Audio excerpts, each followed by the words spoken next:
Um, I think most of us have some sort of a story, and mine was I was looking after my own mother while her health deteriorated, and I was managing quite a high-profile career whilst doing that. And then we needed to get help in. So I wish I had known what I know now about domiciliary care and live-in care when I was looking after my mum. So I actually gave up my job to look after my mum, and then we got help in, and then there needed to come a time when I needed to go back to work, by which time I thought I wanted to work for myself, and I decided to go into domiciliary care.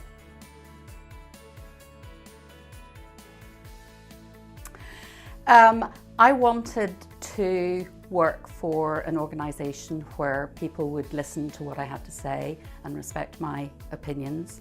I didn't want to necessarily go into a very well-established organisation, because I wanted to help shape what the company stood for, and that's why I chose Right at Home. Obviously, meeting Ken Deary, we had similar stories, and we had the same types of value, and sort of importance of quality of care was extremely important. Well, it's been an interesting journey. I've got off to a slower start than many other franchisees, so sort of where I was working, where my franchise is highly competitive, densely populated, very mixed both socially and financially, and I found it really hard to get the name on the map and get us known and off the ground. But after extremely hard work and due diligence, things just came together, and the last 2 or 3 years have been very successful. Tough, but extremely rewarding, because it's very important to make that difference every day. The support from headquarters is very good. The team has been growing stronger and stronger over the years. There's been some very good recruitments. You know, I've had safeguarding issues, I've had staff issues, and you know, the help that head office has given me through those things has been excellent. My own background before joining Right at Home was as an HR director, so I am used to dealing with sort of people situations, but when it's your own business and you're making those decisions, you want to make sure that you're absolutely rock solid before you make a wrong decision. So head office has steered me away from doing that. Well, in the care industry, no 2 days are the same, and so it's quite difficult to do that. But on a Monday morning, usually we'll be looking at what's happened over the weekend, what the on-call manager has had to deal with, what changes need to be made in the system. I would then look at sort of closing the books for the previous week and doing some invoicing.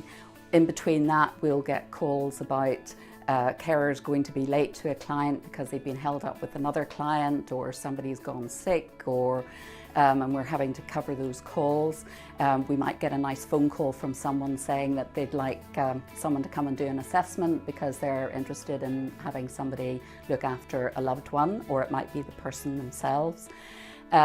Or it could be, Andree, can you come out and help us in the field, because I've had 3 people go off sick, and I jump in the car and I go and I deliver care myself.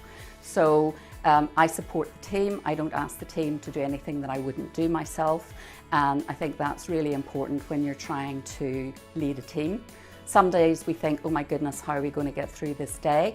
But somehow we find a way, and that's through solid teamwork. I would say in the last year, when I work, and when I go on holiday, I'm on holiday. And I've been privileged that for the first time I've had 3 holidays this year, so that has to be a good thing. So when I'm here and I'm working, there's probably less balance, but if I have an opportunity to go away and be with my family who live in Canada three times a year, that's nice. We're a friendly group. We do have regional meetings and we share information with each other, and I have learnt things from those regional meetings.